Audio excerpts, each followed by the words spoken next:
Diz a palavra de Deus para nós que um mestre da lei se levantou e, querendo pôr Jesus em dificuldades, perguntou: Mestre, que devo fazer para receber em herança a vida eterna? O que devo fazer? Como eu devo agir para ganhar a herança da vida eterna? E Jesus, muito esperto, muito perspicaz, joga a pergunta para ele. Olha o que diz Jesus. Jesus lhe disse: o que está escrito na lei? Sendo que ele era um mestre, claro que ele sabia o que estava escrito na lei.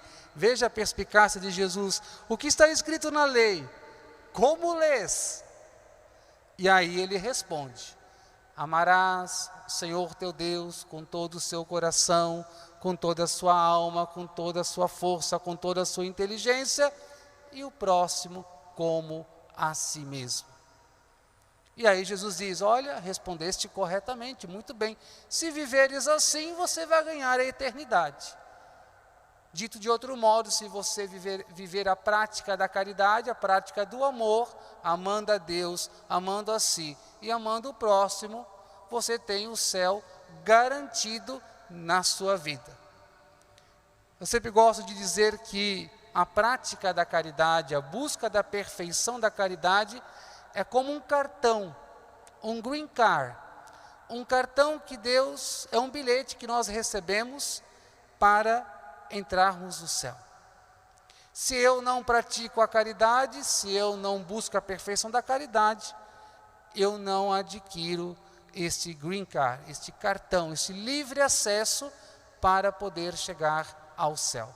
Porque o céu, lá, só está aqueles que estão amando na potencialidade máxima.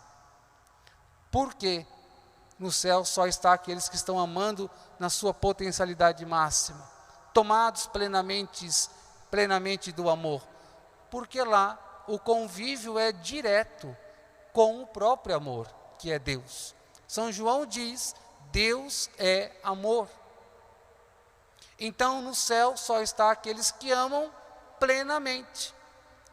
Porém, às vezes não, né? Deixa eu trocar um pouquinho aqui a palavra. Na maioria das vezes, na nossa caminhada rumo à eternidade, a maioria das pessoas, elas não conseguem chegar na perfeição da caridade. Amar plenamente a Deus e ao próximo como a si mesmo. Ela carrega consigo algumas impurezas, algumas realidades de desamor. Então, ela vai, antes de ir para o céu, para o purgatório. E aí o Papa Bento XVI define de forma belamente a diferença do fogo do purgatório do fogo do inferno.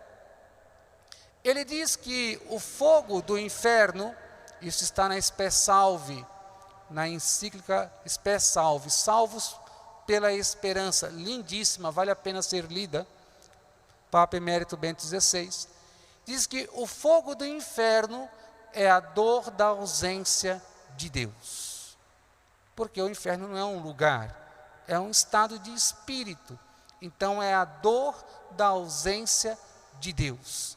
A alma arde de dor por saber que Deus existe, que Deus a quer, mas ela não pode mais estar. E ela também quer Deus e ela não pode estar na presença do amado, do amor.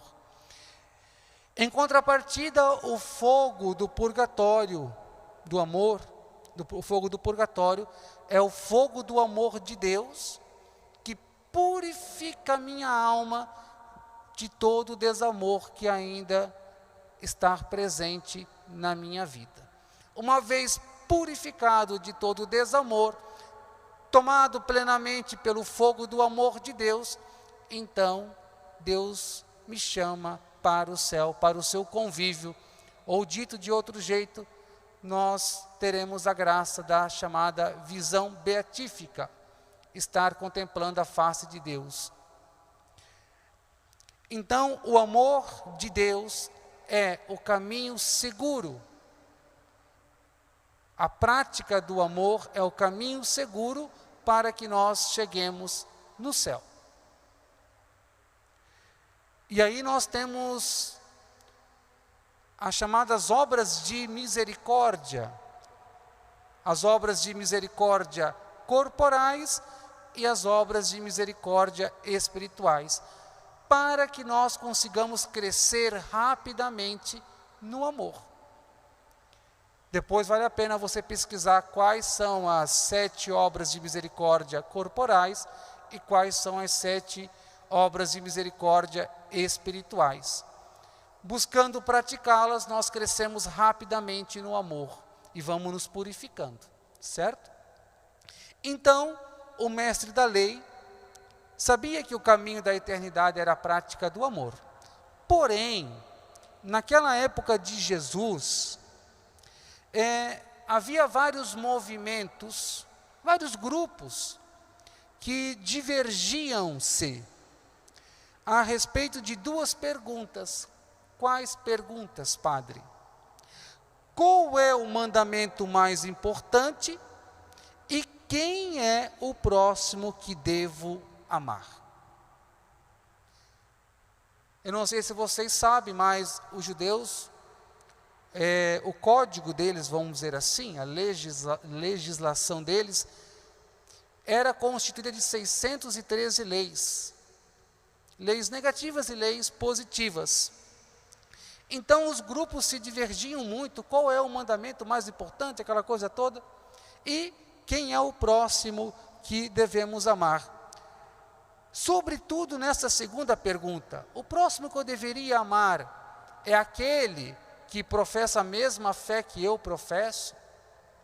O próximo que eu deveria amar é aquele que não está impuro, que não é estrangeiro, mas que é um israelita? Ou amar o próximo também implicaria amar aqueles que não são israelitas, aqueles que não observam a lei? Amar é amar a todos. Amar o próximo é amar a todos. Então havia uma divergência muito grande.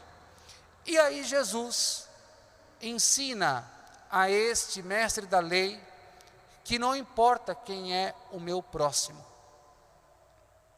Não importa. Não importa se ele é israelita, se ele é um gentio, se ele é um pagão. Não importa se ele é negro ou se ele é branco. Não importa se ele é de esquerda ou de direita. Não importa a bandeira que ele carrega. Por meio da parábola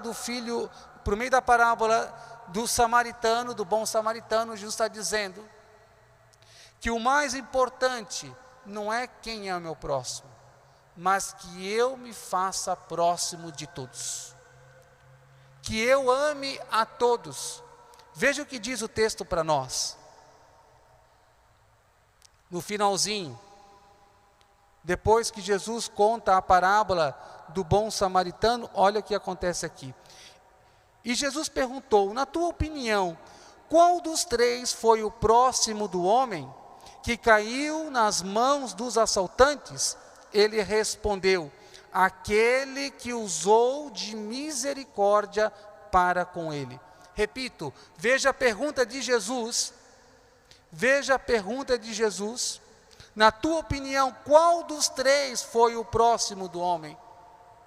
Jesus não está perguntando quem é o teu próximo, mas Jesus está perguntando qual dos 3 foi o próximo daquele homem.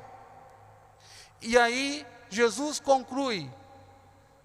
Então Jesus lhe disse: vai e faze a mesma coisa. Jesus inverte, muda.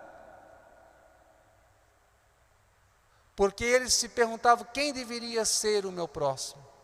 Então alguns, dependendo, rejeitavam certas pessoas porque não era israelita, ou porque não era diante daquilo que eles pensavam. E Jesus está dizendo, não tem distinção de pessoas. Aqui, o importante é que você se faça próximo do outro, que você ame. Concluindo e trazendo para os nossos tempos, meus irmãos. Não importa se ele é católico ou não é católico. Não importa se ele ou ela, desculpa usar, eu vou trazer isso mesmo, se ele é hétero ou não é hétero. Não importa se ele é de esquerda ou de direita. Não importa se ele é negro ou ele é branco. Eu tenho que me fazer próximo do meu irmão. Eu sou chamado a ser também bom samaritano. Não importa se ele é rico ou se ele é pobre. Não importa se ele tem um corpo escultural ou se ele tem uma deficiência física. Não importa se ele cheira bem ou se ele cheira mal. Não importa se ele é viciado em alguma coisa ou não. Eu tenho que me fazer próximo. Eu tenho que me mover de compaixão. Jesus dá uma lição para este mestre da lei. Desconcerta, mostrando para ele que o amor não faz distinção de pessoas. Que o amor não coloca bandeiras à frente. É muito sério isso que Jesus está falando. Porque é fácil amar aqueles que nós gostamos. É fácil amar aquele que me apraz. É fácil amar aquele que me agrada e pensa igual a mim. É fácil amar aquele que toda hora está me bajulando, me batendo nas costas, dando um tapinha, dizendo coisas bonitas para mim. Mas ame aquele que você tem dificuldade. Para finalizar, de fato para finalizar, já falei isso aqui algumas vezes na Santa Missa. Nós não temos obrigação de gostar de todo mundo e nem todo mundo tem obrigação de gostar de mim. Ponto. Gostar entra no campo da afinidade.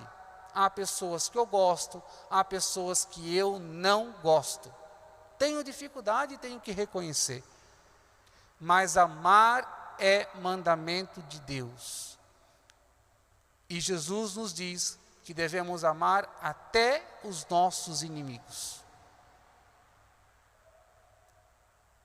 Então, amar é a nossa obrigação. Olha o que diz a antífona da aclamação ao Evangelho. Eu vos dou um novo preceito, que uns aos outros vos ameis como eu vos tenho amado. Então a medida do amor é amar como Jesus amou. E como vou conseguir amar aquele que me é mais difícil? Me unindo ao amor. Tendo vida de intimidade com Jesus. Unindo-se ao seu coração. Unindo-se à sua cruz.